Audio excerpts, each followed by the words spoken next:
139వ May Day ఉత్సవాలను పురస్కరించుకొని భూపాలపల్లి జిల్లా కేంద్రంలోని ఐఎన్టీయూసీ కార్యాలయంలో ఏరియా బ్రాంచ్ కమిటీ ఆధ్వర్యంలో వేడుకలు ఘనంగా నిర్వహించారు. ఈ కార్యక్రమంలో కమిటీ సభ్యులు అశోక్ హుస్సేన్ మాట్లాడుతూ సింగరేణి కార్మికుల సమస్యలపై పోరాడి సాధించే ఏకైక సంఘం ఐఎన్టీయూసీ అని కొనియాడారు. సింగరేణి సంస్థలో వాలంటరీ రిటైర్మెంట్ లో తమ పిల్లలకు 35 సంవత్సరాల ఏజ్ నుంచి 40 సంవత్సరాలకు పెంచడం జరిగిందని తెలిపారు.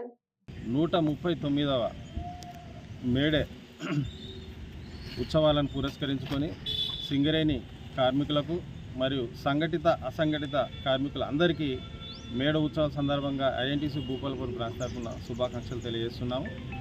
అలాగే ఈ మేడే ఉత్సవాలంటే ఎందరో త్యాగదానులు, ఎందరో కార్మికుల పోరాట ఫలితమే ఈరోజు జరుగుతున్న ఈ మేడే ఉత్సవాలు.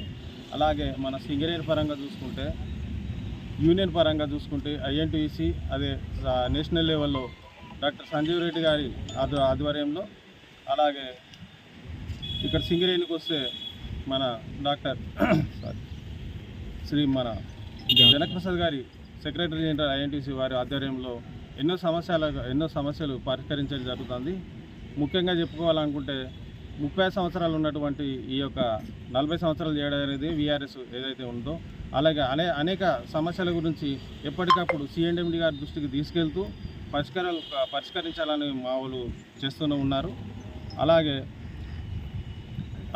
హాస్పిటల్ సౌకర్యం, ఇంతకుముందు ఉన్నటువంటి హాస్పిటల్ సౌకర్యం ఎవరైతే రెఫర్ చేయాలని మైండ్ నుండి రెఫర్ చేసేటువంటి కార్యక్రమం ఉండేది, దాన్ని కూడా మా యొక్క కృష్ణంగా ఐఎన్టీయూసీ చేసిన కృషి వల్ల, మా ముఖ్యంగా జనకప్రసాద్ గారు చేసినటువంటి కృషి వల్ల డైరెక్ట్గా రెఫర్ చేయడంతో ఎవరైతే ఏరియా హాస్పిటల్ నుండి కార్పొరేట్ హాస్పిటల్కి పంపించడం జరుగుతుంది. ఇలాంటి సమస్యల గురించి కావచ్చు, ఇంకా రానున్న సమస్యలు ఏవైతే ఉన్నాయో 200 గజాల ఇల్లు కావచ్చు, పెక్స్పై అలవెన్స్ కావచ్చు, ఇవన్నీ కాంగ్రెస్ ప్రభుత్వం ఇప్పుడు దానిపైన దృష్టి సారిస్తుంది. అలాగే ఈ యొక్క 200 గజాల భూమి కావాలంటే రానున్న మన తెలంగాణ ప్రభుత్వంలో కొన్ని జాగాలు కావాల్సి ఉంటాయి, భూమి కావాల్సి ఉంటుంది. దానికి రెవెన్యూ పరంగా కావచ్చు, ప్రభుత్వ పరంగా కావచ్చు, ఇలాంటి కొన్ని సమస్యలు ఉంటాయి కావచ్చు. అది ప్రభుత్వ పరంగానే అయితే కొన్ని యూనియన్లు ఇప్పటికే చెప్తున్నారు మా వాళ్ళు అవుతున్నాయి అని చెప్తున్నారు. కానీ ఏదైతే ప్రభుత్వం ఉంటుందో అది ప్రభుత్వానికి లింక్ ఉంటుంది కాబట్టి ప్రభుత్వం వల్లనే అవుతాయి.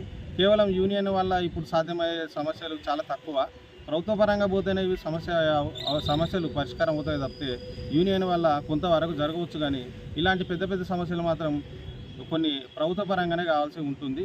ఈ సమస్యల గురించి ఎప్పటికప్పుడు మా జనకప్రసాద్ ఆధ్వర్యంలో ఎప్పటికప్పుడు సమస్యలు పరిష్కరిస్తామని తెలియచ్చు. అలాగే యూనియన్ పరంగా ఇక్కడ బ్రాంచ్ లెవెల్, భూపాలపల్లి లెవెల్ కూడా మేము పరిష్కరిస్తూ కార్మికులకు ఎప్పుడు అందుబాటులో ఉంటామని తెలియచ్చు. జై కాంగ్రెస్, జై ఐఎన్టీయూసీ.